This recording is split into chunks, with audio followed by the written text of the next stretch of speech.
Hello, welcome to EPG Pathshala. I'm Aparna from IIT Bombay and I'm going to discuss about a module on public space which comes under paper of Sociology of Urban Transformation. So let's see what we are going to learn in this module. This module explains the significance of public spaces in urban life. It represents the issues and challenges which are faced by public spaces in contemporary urban India. And in particular, this module discusses how increasing privatization results in shrinking of public spaces. It also discusses the various contestations and struggles around public space with the case of street vendors in India and the challenges of the use of public space from the perspective of gender. So starting from town halls that were built in ancient cities to the gardens developed by the British to the parks and public gardens and open maidans in contemporary time, public space have always held a significance in public life. Public is a judicial category firmly in the ambit of state and law. So a contrast to that, what is private? So in contemporary cities, the public spaces include parks, plazas, sidewalks, community centers, schoolyards, open and green spaces, and of course many more such spaces. The fundamental tenets of publicness are freedom of access and accessibility of public spaces to all groups of the population. Together, these characteristics render public space a generic destination for a variety of places that host regular, voluntary, informal, and happy anticipated gatherings of individuals beyond the realms of home and work. An alternative point of entry into the idea of public in urban setting comes from the concept of urban commons. These include public goods, the air we breathe, public parks and spaces, public transportation, public sanitation system, public schools, public waterways, and also the less obvious municipal garbage that provides livelihoods to waste pickers.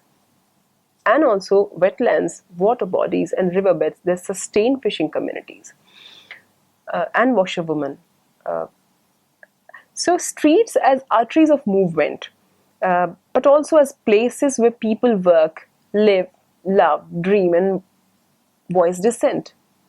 Public space also connotes local bazaars that are sites of commerce and cultural invention. So it is evident the idea of urban common differs from, in significant ways from the idea of public space in encompassing resources beyond the spatial. So moreover, unlike public, which lie firmly within the ambit of the state and law, the commons lie at the frontiers of territorial grid of the law. Moreover, commons need communities to safeguard them. In the absence of such communities, they are vulnerable to privatization. Nonetheless, these concepts are closely allied, even if they emphasize different features of civic life in the city. In fact, public spaces and urban commons have carried varied meanings across cultures and across time. The feature of open access and accommodation of difference, what Caldeira calls the modern and democratic public space, as an ideal of the open city. The work of Caldeira in Sao Paulo, Brazil, as well as authors such as Kaviraj in India, demonstrates that this modern ideal of public space is not constant. It is not constant either across cultures or over time. Instead, the publicness of a space can become subject to competing claims, encroachments, and enclosure by both elite and subaltern groups. Indeed, one can also think of spaces that are seemingly public but are also actually private. Examples include shopping malls, spas and beauty parlors, clubs, cafes, gymnasium, amusement parks. They are accessible to everyone, provided one is able to pay for them. So such spaces lie in the grey zone between public and private, but they're also increasingly subject to privatization. Significance of public space. Historically, public spaces have evolved alongside changing sites. Madari Power cites the examples of agora in Greek cities, the forum in Roman cities, and market squares in medieval cities. In contemporary India, the Ghats in Ujjain have been highlighted as a similar urban public realm. Yet, As the discussion of public spaces and urban commons showed, the notions of public varied across cultures and civilizations. The next section highlights what Caldera has called the modern democratic ideal of urban public space and its relationship to democratic politics.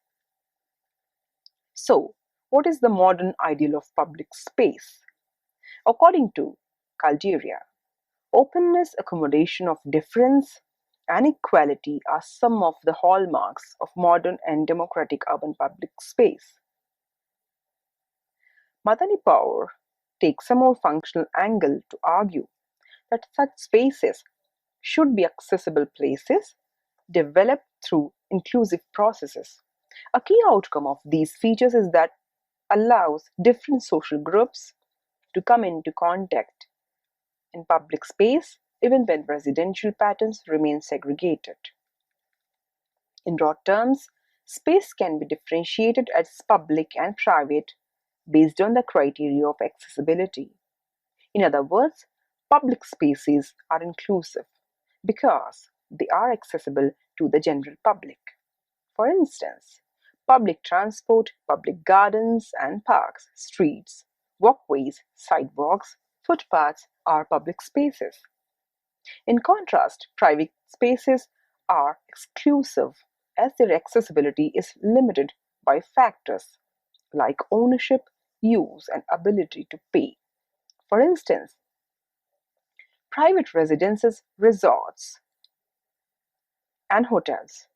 And there is a range of gray spaces between these categories, including places such as malls, private parks, or recreational facilities, etc., that may be considered partially private. What value, if any, attaches to modern public space in cities around the world? On one hand is a perspective offered by Amin in 2006, who argues that the collective promise of urban public space comes from the sociability and civic sensibility it allows, even when these spaces emphasize consumption and leisure practices, rather than political engagement per se. Through and beyond the consumption and leisure practices, the experience of public space remains one of sociability and social recognition and general acceptance of the goals of civic conducts and the benefits of access to collective public resources. It continues to be an experience that supports building awareness of the commons, perhaps one that falls short of fostering active involvement in the life of a city, but still underpins cultures of sociability and civic sensibility. Amin's argument thus downplays the strictly political value of public space. In fact, the ideas of citizenship, associational life, civic traditions have an important bearing on the development of public space. It is, therefore, worthwhile to understand the political significance of public space, especially in democracies such as India. The next subsection analyzes the political significance of public space. So, what is political significance of public space? What pictures comes to our mind when we talk about public parks like Jantar Mantar in New Delhi, Shivaji Park in Mumbai, Taksim Square in Istanbul, Tiananmen Square in Beijing, China, and Jallianwala Bagh in Amritsar? Political significance of public space. What picture comes to our mind when we think of public parks like Jantar Mantar in New Delhi, Shivaji Park in Mumbai, Taksim Square in Istanbul, Tiananmen Square in Beijing, China, and Jallianwala Bagh in Amritsar? Each of these places has served as sites of protest at particular points in history. The Jantar Mantar made news throughout year 2011 because this was the site where the anti-corruption movement unfolded. Shivaji Bagh in Mumbai has a long history of holding gatherings and meetings, especially those led by the Shiva Sena. In Istanbul, citizens protested plans to build a mall complex that would destroy Gezi Park in Taksim Square. These protests were in news in major part of 2013. Tiananmen Square, long and empty space, was transformed into a political public space with student protest in 1989. Public places such as the Jantar Mantar, Shivaji Park, and Taksim offer opportunities for citizens to engage with politics and, if necessary, protest against government actions. In an interesting study on the role of a public place in social movements, Seed argues that a public space that already has a history of protest and is labeled as politicized space can itself serve to draw people and encourage them to participate in a movement. His argument is based on his examination of the understanding of Tahrir Square and its role played in the Egyptian Revolution of 2011.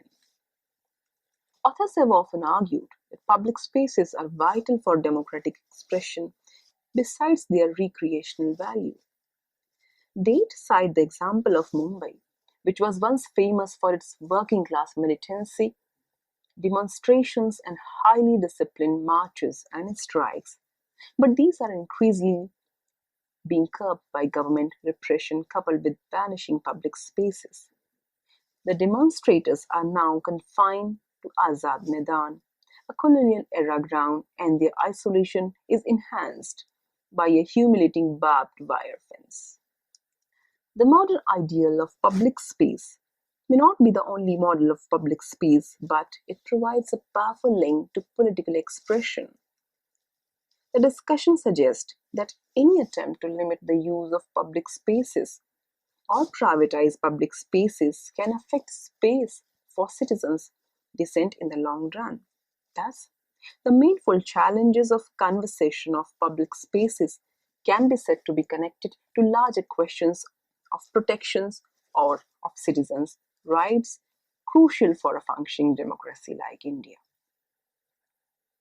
Although the modern ideal of public space exercises a powerful imaginative hold, it is important to keep in mind that it is not the only model of a public space.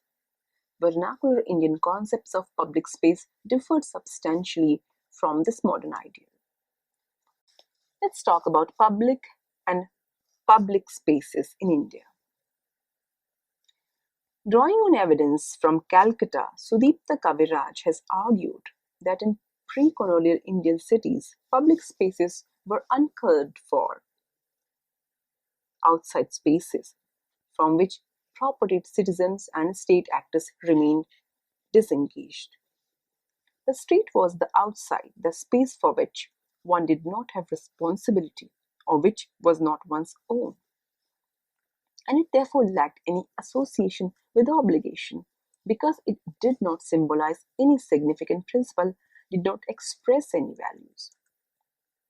This, in a view, very different from civic space, which has its own norms and rules of use of its own, different from the domestic values of bourgeoisie's privacy. Thus, such spaces remained unregulated and subject to negotiated use, not unlike to the commons. This is key to understanding the claims and counterclaims on the street in the Indian context, which are examined in the following sections. Equally, ceremony and celebration remain significant uses of public space in the Indian context. South Asian collective activities in open spaces constituted a fundamental form of expression of the polity. Yet, colonial policies have led to contestation over both these senses of public spaces in the Indian city.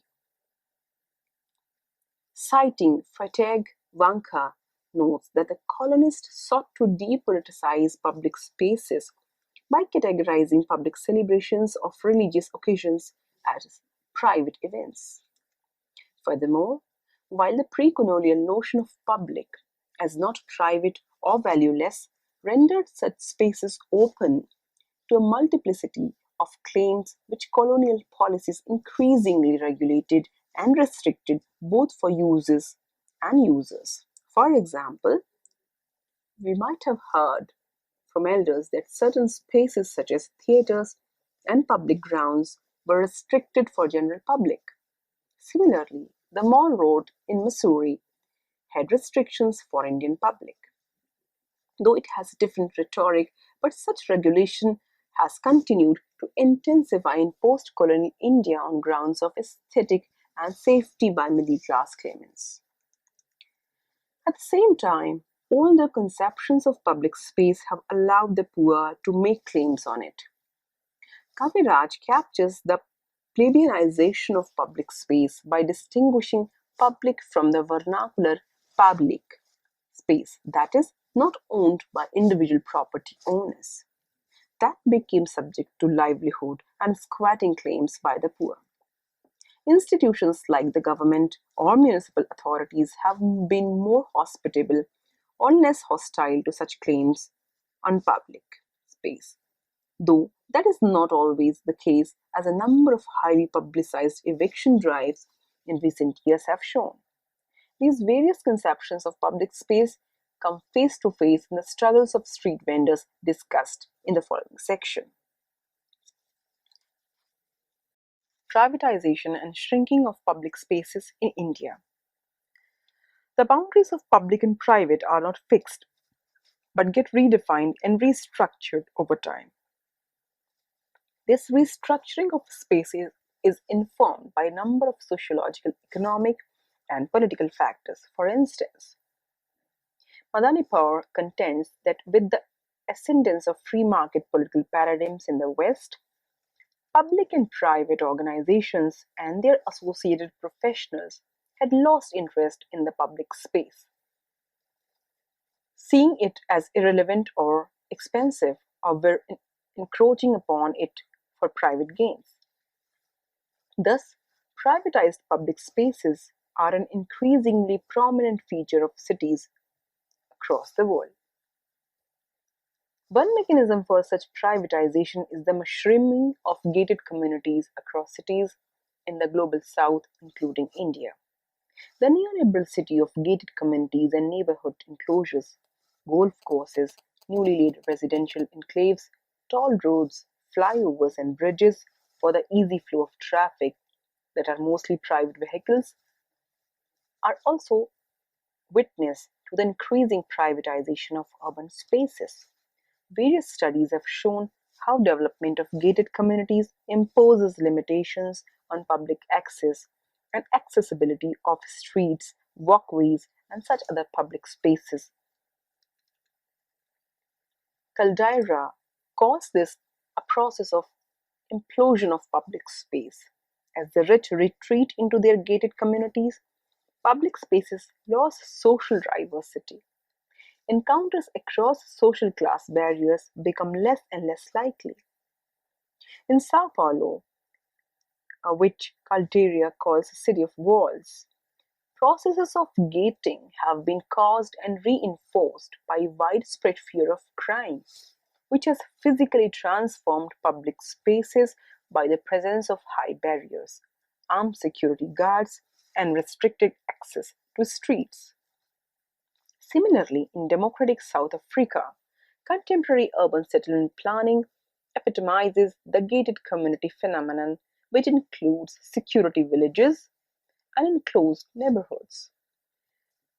Ramaroka and Shola explain that in South Africa, increasing number of gated community create physical enclosures that transfer public spaces to private control and ownership, thereby perpetuating apartheid social exclusion legacies within South Africa's towns and cities. In what ways does such privatization matter? As Calderia points out, once walls are built, they alter public life. Based on the Sao Paulo experience, her work also shows that the implosion of urban public spaces can occur alongside avenues for increasing democratic participation. Indeed, she suggests that the segregation and intolerance built into public spaces by processes of gating often represent a reaction of democratization across other spheres. The phenomena of privatization of space has played out a little differently across cities of India. As Kaviraj has highlighted, public space carries a different set of meanings in the Indian context. Even so, Date points out the phenomena of privatization of a space has played out a little differently across cities of India. As Kaviraj has highlighted, public space carries a different set of meanings in the Indian context. Even so, Date points out that of the few open green spaces in the city of Mumbai, several are controlled by private luxury clubs and other institutions. Several municipal parks are also being privatized with entry free and are unaffordable for the poor. Public parks like the Almeida Park in Bandra, which are still fully accessible to the people, are turning into rarities. So are eating houses such as the historic Irani restaurants that are being converted into other uses. While walking spaces for common people are neglected, there is a substantial increase in recreational walking spaces, either for jogging and running, created by affluent residents with corporate or government support limited to upper class areas. Elite civil society organizations expound exclusionary ideas about zoning to eliminate street vendors and slum communities that encroach upon middle class urban spaces. Some of the recommendations of middle class reflect their elitist stand. For instance, its recommendations on the scheme for hawkers in Mumbai. A group of civil society organizations maintain that footpaths and roads were just for commuting. The use of public streets and pavements is, first, meant for the use of general public. They are not laid to facilitate the carrying on of private businesses. Singh points out that the municipal authorities' guidelines for the maintenance of open spaces reserved for recreation grounds and playgrounds allow trusts and citizen groups to manage such plots either on an adoption or a caretaker basis.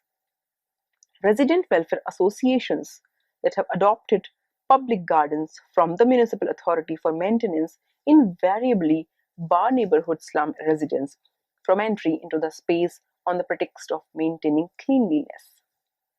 In contemporary urban India, the urban commons are also being rapidly diminishing and replaced by new privatized and monitored public spaces such as malls, plazas, and gated venues.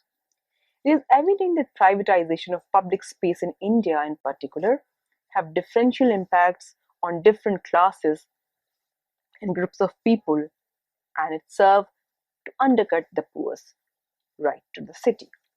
Against the backdrop of Kaviraj's analysis of the claims on public space by poorer groups, these processes also recall the politics of forgetting and spatial purification invoked by Fernandez, which serves to remove the poor from the city.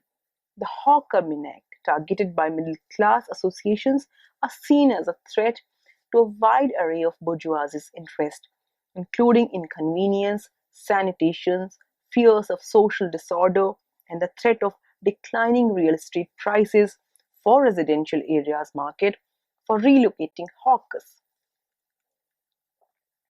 Safety and contestations around public space. Increasing privatization results in shrinking of public spaces. However, contestation and conflict over the limited public spaces that remain available in Indian cities also results from negotiations over the meaning of public. In developing countries, cities contestations over public spaces emerge over roads, sidewalks, and parks.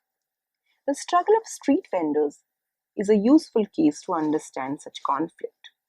In a classic work, The Death and Life of Great American Cities, Jean Jacobs critiques the current principles that have shaped modern city planning in the West. Her critique also applies in developing countries like India. She argues that planners are concerned about how cities must look, and not how cities work. In realities, cities function quite differently. More often than not, cities develop organically. Most cities carry the imprint of mixed land use. Formal spaces exist within formal spaces of work, living, and leisure side by side. Jane Jacobs propagated the ideas of dense cities and diversity, as opposed to segregated planned cities. She coined the phrase eyes on the street to talk about the significance of mixed land use and diversity in the cities. Diversity and mixed land use, as opposed to spatial segregation, are important not only for the social life but also to maintain public order and safety. Spaces solely dedicated to office use, like the Ballard State, Nariman Point, Bandra Kurla complex in Mumbai, became rather unsafe at night. Drawing from the experience of successful and safe neighborhoods, many of them quite poor, in Boston, New York, Chicago, and Philadelphia, she explained that the successful urban neighborhood required an animated street scene of foot traffic throughout the day. That in turn was underwritten by a great diversity in housing, commerce, and occupations. In his study on street vendor in New York, Michel explains that although a public nuisance in the eyes of city authorities, street vendors in fact produce safe public spaces and enhance the quality of life in the neighborhoods. Indeed, in Indian cities, street vendors and hawkers similarly help maintain safety on the roads and public order. Sadhana uses Jacob's idea in her analysis of the Delhi metro stations as public spaces and critiques the rising use of CCTV in place of eyes on the street. So let's understand the concept of public space through analysis of a case of street vendors in India. In world-class city imagination that drives contemporary urban development to a great extent, street vendors are categorized as nuisance, and therefore they must be removed from city spaces like sidewalks, footpaths around railway stations, and parks. The removal of city vendors is closely linked to the logic of efficiency in urban governance, urban beautification, and new aspirations about city. Prioritizing efficiency in urban governance is tied to the new aspiration about the usage of city space, which is then connected to the cultural practices of consumption and lifestyle changes of Mumbai middle classes. The new aesthetics of the city architectures, they stress beautification and the need to do away with all that ugly things, including encroachments in the form of street vendors. Taking various judicial cases, one can note how the claims made by street vendors echo the negotiations over public spaces in India that were described by Kaviraj. Nonetheless, a lot depends on the judiciary and how it reads and interprets citizens' right, especially when they conflict with one another. Scholars have theorized on rights and the use of public space in different ways, especially with reference to street vending. For example, Nath explains that the right to existential space is the physical space required by a person to follow economic activities in order to survive. An existential space of affluent citizen is bigger and encroaches on the existential space of the poor. The poor bereft of existential space that is not affordable for them encroach on public, then they encroach on public space for their survival needs. T-Line Tello elaborates that the right to existential space in practical application defies another essential concept, namely that of natural markets.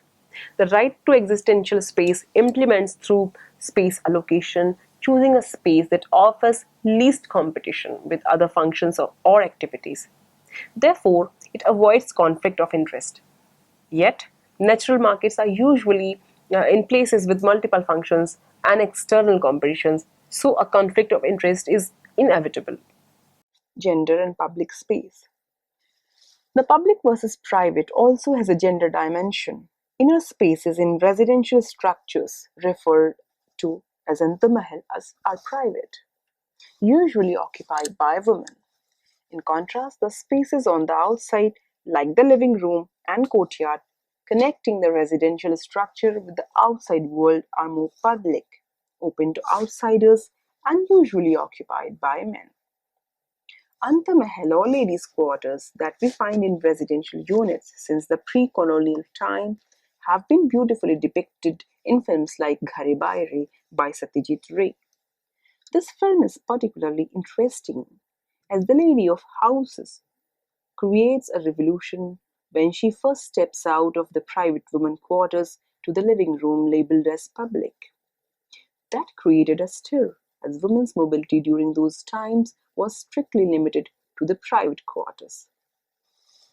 To understand the linkages between public space and gender, one must refer to some scholarly works done in this area. Shilpa Phadke et al. In their book Violator offer a broader understanding of the linkages between gender and spaces in cities by explaining that loiter, which means standing at street corners, doing time pass over chai without surveillance, using clean toilets after dark, and indulging in consensual flirtation and sexual encounters.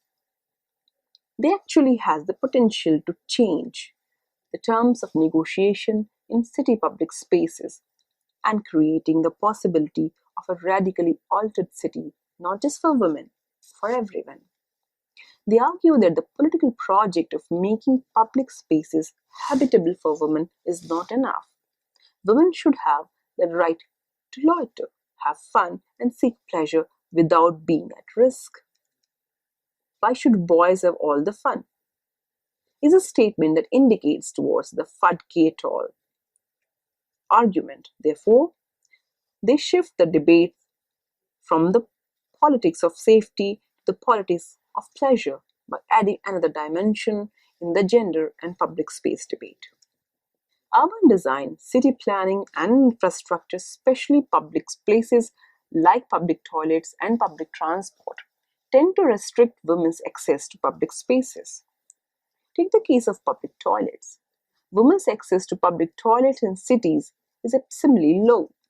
Even when limited access is available, they are unclean and pose serious threat on women's health.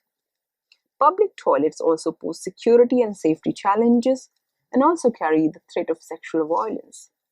Limited or no access to public toilets by unprivileged women forces them to use railway tracks behind bushes, behind parked cars, open spaces, urban jungles near nalas, showing the ways in which public spaces are transformed in Indian cities.